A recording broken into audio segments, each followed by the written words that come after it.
अस्सलाम वालेकुम। Welcome to Chauhan tutorials. दोस्तों, आज की वीडियो में आपको बताने जा रहा हूँ कि आप लोग किस तरह घर बैठ के अपने शनाख्ती कार्ड के लिए अप्लाई कर सकते हैं। आपको नादरा जाने की बिल्कुल भी ज़रूरत नहीं है, ठीक है। लंबी लाइनों में लगने की बिल्कुल भी ज़रूरत नहीं है। आप घर बैठ के आराम से अपने शनाख्ती कार्ड के लिए अप्लाई कर सकते हैं। तो चलिए दोस्तों, वीडियो को शुरू करते हैं। वीडियो को शुरू करने से पहले मेरी छोटी सी रिक्वेस्ट है कि वीडियो को अपने दोस्तों के साथ शेयर ज़रूर कीजिएगा, लाइक कीजिए और चैनल को लाजमी सब्सक्राइब कीजिएगा ताकि इस तरह की और भी वीडियोस आप तक पहुंच सकें। तो शुरू कर लेते हैं वीडियो को।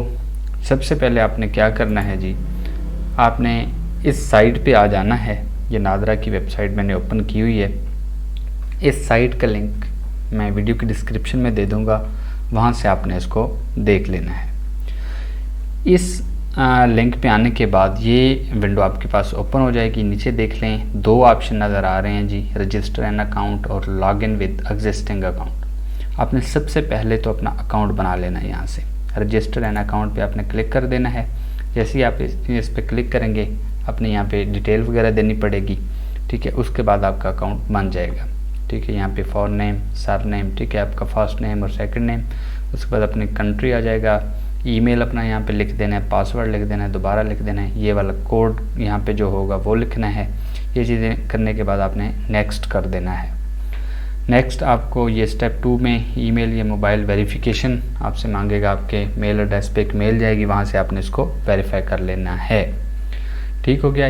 ये बिल्कुल ईजी सा स्टेप है। यहाँ से आपने अपना अकाउंट बना लेना है। जब आपका अकाउंट बन जाता है तो आपने ये log in with existing account, इस पर क्लिक कर देना है। जैसे ही आप लोग इस पर क्लिक करोगे तो आपके पास एक नई विंडो ओपन होके आ जाएगी इस तरह की।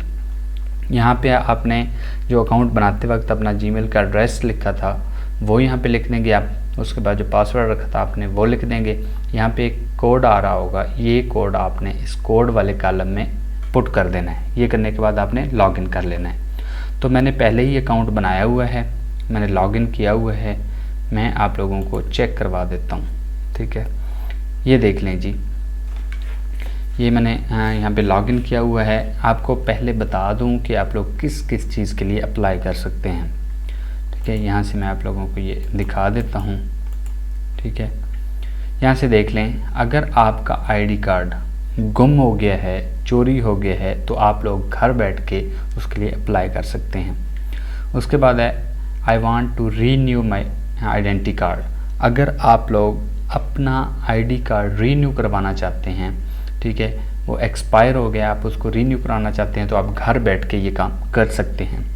इसके अलावा I want to modify data on my CNIC। अगर आप अपने CNIC के ऊपर अपना डेटा को चेंज करवाना चाहते हैं, ठीक है, अपना नेम चेंज करवाना चाहते हैं या कोई और चीज़ आप चेंज करवाना चाहते हैं, तो आप लोग वो भी घर बैठ के कर सकते हैं।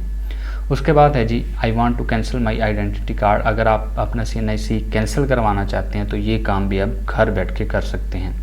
उसके बाद है I want to expedite my applied application. अगर आपने पहले से कोई एप्लीकेशन पुट की है ऑनलाइन, अगर आप उसमें कोई चेंजिंग करना चाहते हैं, उसको कैंसिल करना चाहते हैं, तो आप लोग यहाँ से वो भी कर सकते हैं।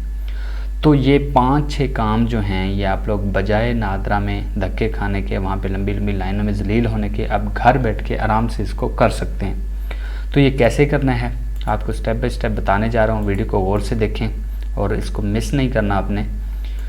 तो ये देखें जी, मैंने अपना अकाउंट यहाँ पे लॉगिन कर लिया है।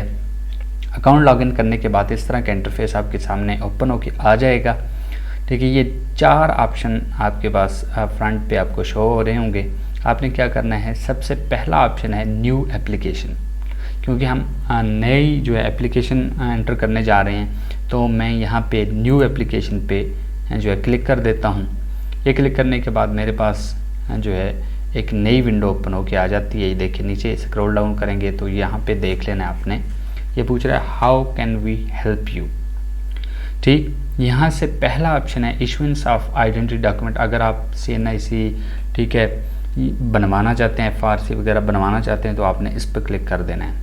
अगर आप नया बनवाना चाहते हैं तो लिहाजा अगर आपने बिल्कुल आपका एक दफ़ा भी CNIC नहीं बना, आप बिल्कुल नया बनवाना चाहते हैं, तो आप इस पर क्लिक करेंगे, लेकिन ये ऑनलाइन नहीं होगा, ठीक है। इसके लिए आपको नादरा जाना पड़ेगा। ठीक है, तो इसको हम रहने देते हैं। बाकी ऑप्शन हमारे काम के हैं। यहाँ पे हमारे पास है जी, या एक मिनट, इसको फ़िलहाल आप लोग देख लें। इशुएंस ऑफ आइडेंटिटी डॉक्यूमेंट में जाके आइडेंटिटी कार्ड, विच आइडेंटिटी डॉक्यूमेंट आपको चाहिए, आपको आइडेंटिटी कार्ड चाहिए या फैमिली रजिस्ट्रेशन सर्टिफिकेट चाहिए। मुझे आइडेंटिटी कार्ड चाहिए, मैं इस पर क्लिक कर देता हूँ। आगे वो टाइप पूछ रहा है कि किस तरह का चाहिए। जो पाकिस्तानी हैं उनके लिए सिंपल है, नेशनल आइडेंटिटी कार्ड, और दूसरा ऑप्शन जो है ये ओवरसीज़ पाकिस्तानीज़ के लिए है। तो मैं यहाँ से पहले ऑप्शन पे क्लिक कर देता हूँ। ये क्लिक करने के बाद ये कहता है do you already have any identity document, क्या आपका पहले से कोई आईडी कार्ड, सीआरसी, आपका कोई डॉक्यूमेंट बना हुआ है। अगर बना हुआ है आपने येस पे क्लिक कर देना। अगर नहीं बना हुआ, जो मैंने पहले बात आपको कही थी कि अगर आप बिल्कुल न्यू कार्ड बनवाना चाह रहे हैं तो वो नहीं बनेगा, उसके लिए आपको नादरा जाने की ज़रूरत पड़ेगी। फ़र्ज़ करें यहाँ से मैं नो पे क्लिक कर देता हूँ, तो ये देखें जी, for issuance of new identity card please visit your nearest NADRA centre. ठीक है, तो हमने क्या करना है, हमारा कार्ड बना हुआ है, हमने जो मैंने शुरू में आप लोगों को 4-5 ऑप्शन बताए थे, उनमें से अगर कोई ऑप्शन है, आपका कोई कार्ड गुम हो गया, चोरी हो गया, आपने कोई डाटा मॉडिफाई करवाना है, चेंजिंग करवानी है, तो ये काम हम कर सकते हैं। मैं यहाँ से येस पे जो है क्लिक कर देता हूँ। जैसे मैं येस पे क्लिक करूँगा, यहाँ पे एक जो है कॉलम ओपन होके आ गया। यहाँ पे इसने लिखा हुआ है please enter your 13 digit identity number. यहाँ पे CNIC का नंबर लिख देना है, जो आपका CNIC नंबर है जिसको आप चेंज करवाना चाहते हैं या जिस पे कोई मॉडिफिकेशन करवाना चाहते हैं। मैं यहाँ पे लिख देता हूँ एक CNIC। ठीक है, ये CNIC लिखने के बाद मैंने कर देना है इसको एंटर। ठीक है जी, ये मैंने CNIC लिखा, उसके बाद मैंने कर दिया एंटर। जैसे ही मैं एंटर करता हूँ, अब आगे देखें जी, आगे नीचे 2 ऑप्शन आ गए हैं, apply for reprint of your identity card if you have lost it. अगर आपका आईडी कार्ड गुम हो गया है, चोरी हो गया है, आप नया निकलवाना चाहते हैं तो आप इस ऑप्शन को ओके कर देंगे। अगर आपके पास आईडी कार्ड है, आप उस पर कोई जो है मॉडिफिकेशन करवाना चाहते हैं, सच एज आप अपना मदर नेम चेंज करवाना चाहते हैं, अपना एड्रेस चेंज करवाना चाहते हैं, ठीक है, तो यहाँ से आपने ये मॉडिफाई डाटा पे क्लिक कर देना है। फ़र्ज़ करें मैं कहता हूँ कि मेरा जो आईडी कार्ड है वो लॉस्ट हो चुका है, मैं जो है नया निकलवाना चाहता हूँ, मैं जो है इस पर क्लिक कर देता हूँ। तो आगे ये कहेगा कि you have chosen to apply for reprint of your identity card, to check the list of documents you might need to apply in this category, click here. यहाँ से आपने देख लेना है कि आपको कौन से डॉक्यूमेंट्स की ज़रूरत होगी। ठीक है, इसके लिए कोई ख़ास डॉक्यूमेंट्स की ज़रूरत नहीं होगी, पहले से नादरा के पास आपका डेटा मौजूद है, उसी डेटा पे आपको जो है नया कार्ड मिल जाएगा, आपको कोई भी चीज़ देने की ज़रूरत नहीं है। मैं यहाँ से आपको चेक करवा देता हूँ। ठीक हो गया, यहाँ से देख लें जी, ये भी डिटेल यहाँ पे आ जाएगी। ये देखें जी, what are you looking for, ये पहले भी ये मेरे पास विंडो ओपन थी। ठीक है, तो क्या था जी, हमारा लॉस्ट हो गया था आईडी कार्ड। मैं इस पर क्लिक कर देता हूँ, सी सॉल्यूशन, इस पर क्लिक करें। ये देखें नो डॉक्यूमेंट्स रिक्वायर्ड, कोई डॉक्यूमेंट रिक्वायर नहीं है इसके लिए। आपको नादरा के पास पहले से जो डाटा है आपका उसी पे जो है वो चेंज हो जाएगा। ठीक है, फर्दर आपको किसी चीज़ की ज़रूरत नहीं है। ठीक हो गया। अच्छा, अब ये कह रहा है यहाँ पे अप्लाई नाउ या बैक टू होम, हमने अप्लाई करना है तो मैं अप्लाई नाउ पे क्लिक कर देता हूँ। जैसे मैं अप्लाई नाउ पे क्लिक करता हूँ, ठीक है, ये दोबारा कह रहा है कि यहाँ से लॉगिन करें। ठीक है, तो इसको आपने छोड़ देना है। यहाँ पे आपने दोबारा जो है जो पहली विंडो थी उस पर आ जाना है। यहाँ पे आ गए हम। ठीक है, यहाँ पे स्टार्ट एप्लीकेशन का एक बटन है नीचे, इस पर क्लिक कर देना है। मैं इस पर क्लिक किया तो मेरे पास एक नई विंडो ओपन होके आ जाएगी। ये देख लें जी। ठीक है, ये विंडो मेरे पास ओपन होके आ गई है। इसमें ये 4 ऑप्शन है जी। सबसे पहले आपने एप्लीकेशन डिटेल देनी है। ठीक है, दूसरा कार्ड डिलीवरी है, तीसरा डॉक्यूमेंट्स हैं, चौथा इंफॉर्मेशन रिव्यू है। एप्लीकेशन डिटेल में सबसे पहले आपका CNIC नंबर आ जाएगा। उसके बाद ये एप्लीकेशन प्रोसेसिंग प्रायोरिटी पूछेगा आपसे, आपको नॉर्मल यानी कार्ड बनवाना है, अर्जेंट आपको चाहिए, ये एग्जीक्यूटिव, ये 3 कैटेगरीज़ हैं और इनकी फ़ीस भी आ रही है। ये इस पे सिलेक्टेड एग्जीक्यूटिव पे तो इसकी फ़ी आ रही है, यहाँ से देख लें 2500 रुपया। अगर मैं इसको अर्जेंट पे करता हूँ तो देखें यहाँ पे इसकी फ़ीस आ रही है 1500 रुपया। अगर मैं नॉर्मल करता हूँ, नॉर्मल जो आपको ये 750 रुपये फ़ीस है और ये आपका स्मार्ट कार्ड बनेगा। ठीक हो गया जी। Your card will be processed in 31 working days, ये 1 महीने के अंदर आपको मिल जाएगा। यहाँ पे आपने अपना नेम दे देना है, गिव नेम, सर नेम, ये फर्स्ट नेम और यहाँ पे सेकंड नेम दे देना है। ठीक है, उसके बाद यहाँ से आपने अपना एक फ़ोटो यहाँ पे अपलोड कर देना है।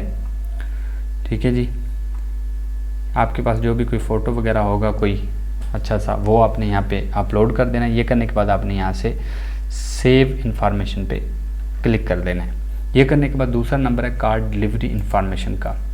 ठीक है, यानी आपको कार्ड कहाँ पे डिलीवर हो, आपको कहीं भी जाने की ज़रूरत नहीं है, आपका कार्ड आपके घर पहुँचेगा।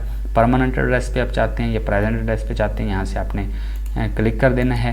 ठीक है, ये अभी क्लिक इसलिए नहीं हो रहा क्योंकि मैंने पहली इन्फॉर्मेशन जो है ये पुट नहीं की। ठीक है, ये चीज़ कर देनी है। उसके बाद कॉन्टैक्ट इन्फॉर्मेशन आपसे पूछेगा, आपका मोबाइल नंबर, ईमेल एड्रेस वगैरह, ये लिख के आपने यहाँ से सेव कर देना है। इसको सेव करने के बाद ये डॉक्यूमेंट्स पूछेगा, जो डॉक्यूमेंट्स वगैरह चाहिए होंगे, फिंगरप्रिंट्स, ये सारी जब इन्फॉर्मेशन आप पुट कर देंगे तो एक फॉर्म यहाँ पे आ जाएगा, एक फॉर्म आपको मिलेगा। ठीक है, वो फॉर्म आपने प्रिंट कर लेना है, निकाल लेना है। वो निकाल के आपने जो है यहाँ उस पर जो फिंगरप्रिंट्स वगैरह देने होंगे, वो फिंगरप्रिंट दे के ये सारी इन्होंने गाइडलाइन लिखी हुई है, ये देख लें। डाउनलोड डॉक्यूमेंट्स अपलोड कैसे करने हैं उसकी गाइडलाइन है, स्कैन कैसे करना है उसको, फिंगरप्रिंट कैसे अपलोड करने हैं, हर चीज़ की जो है गाइडलाइन मौजूद है। ठीक, ये करने के बाद आपने यहाँ से सेव कर देना। जब सारा डेटा आपका सेव हो जाएगा तो ये रिव्यू आपने एक दफ़ा कर लेनी है, जो आपने इन्फॉर्मेशन दी है उसको एक दफ़ा अच्छी तरह पढ़ लेना है आपने। ठीक है, ये चीज़ें करने के बाद यहाँ पे है प्रोसीड टू पेमेंट, तो आपने इस पर क्लिक कर देना है। आप इस पर जाएंगे तो अगला मेथड जो है पेमेंट का आ जाएगा। पेमेंट आपने कैसे जो है पे करनी है उसके ये मैंने आप लोगों के लिए जो है ये पहले से ये फ़ाइल निकाल के रखी हुई है, ये देख लें जी। पेमेंट गाइडलाइंस 2 तरीके, क्रेडिट कार्ड के ज़रिए आप कर सकते हैं, डेबिट कार्ड के ज़रिए कर सकते हैं या ई सहूलत के ज़रिए करते हैं। अगर आप कार्ड के थ्रू करते हैं तो आपने क्या करना है, जस्ट जो है कार्ड होल्डर की इन्फॉर्मेशन, नेम, एड्रेस, इसका ईमेल और नंबर वगैरह देना है, कार्ड की थोड़ी बहुत डिटेल है और उसके बाद सबमिट पेमेंट कर देनी है। ठीक है, या आप अगर ख़ुद नहीं कर सकते तो किसी ई सहूलत फ्रेंचाइज़ पे चले जाएं, वहाँ से जो है आप पेमेंट कर दें। ठीक है, इसका कोई इतना इशू नहीं है, बिल्कुल आसान है। ठीक है, तो ये थी मेरी आज की वीडियो, बिल्कुल सिंपल सा तरीका है। उम्मीद करता हूँ आप लोगों को समझ आ गया होगा। अगर आप लोगों को कहीं पे कोई प्रॉब्लम आता है, कहीं से कोई समझ नहीं आती, तो आपने कमेंट करके पूछ लेना है, इंशाल्लाह आप लोगों की हेल्प की जाएगी। वीडियो को ज़्यादा से ज़्यादा शेयर कीजिएगा और चैनल को लाजमी सब्सक्राइब कीजिएगा। दुआओं में याद रखिए। Thanks for watching.